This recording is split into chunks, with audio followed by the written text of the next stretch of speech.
Jacob the Deceiver. Did God ever send a baby to your family? How exciting! Isaac and Rebekah must have been doubly joyful. God was going to give them twins. The baby struggled inside Rebekah. When she prayed, God said her 2 sons would lead 2 nations and the younger one would be greater.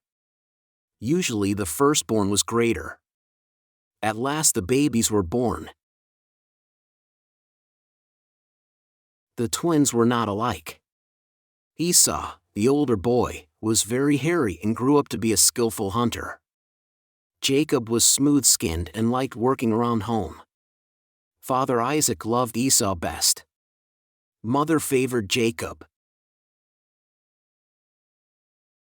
One day, Esau was hungry. "Give me food," he told Jacob. "Sell me your birthright," demanded Jacob. Esau did not care about God's promises to the firstborn. He made the deal with Jacob. Now Jacob would head the family when their father died. God spoke to Isaac one night. "I am the God of your father, Abraham. I am with you. I will bless your descendants."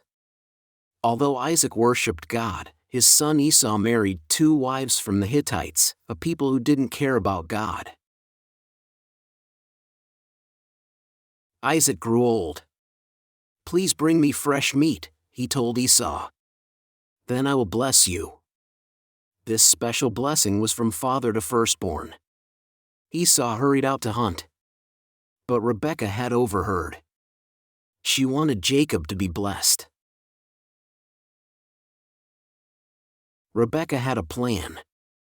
While she quickly cooked the food Isaac loved, Jacob put on Esau's clothes, and put hairy animal skins on his hands and neck. Isaac did not see well. Perhaps they could deceive him. Jacob brought the food to Isaac. "You sound like Jacob," Isaac said, "but your hands feel like Esau."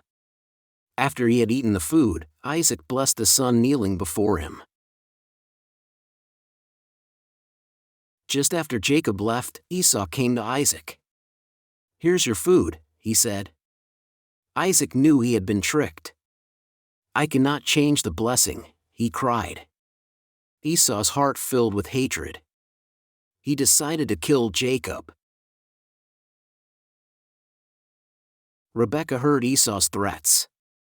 "Go to your uncle's house," she told Jacob, "until your brother forgets what you have done." Isaac agreed that Jacob should seek a wife from his mother's family. So Jacob left home. That night, Jacob stopped to sleep with a stone for a pillow. Perhaps he was lonely, perhaps afraid. But he was not alone. God spoke to him in a wonderful dream. "I am the God of your fathers, Abraham and Isaac. I am with you. I will give you this land. By your family, all the families of the earth shall be blessed." After God spoke, Jacob awoke. He was afraid.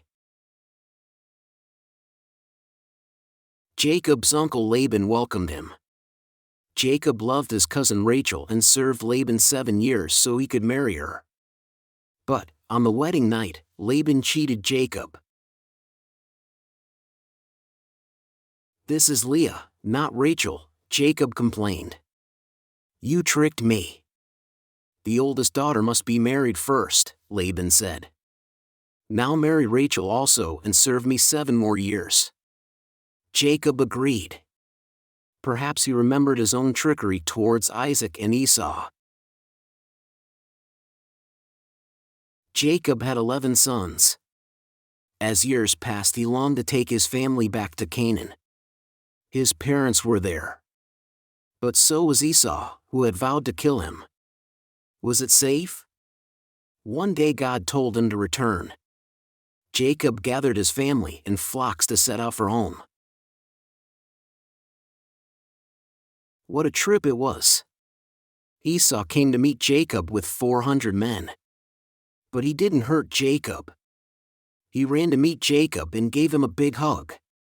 Jacob and Esau were friends again, and Jacob was safely home.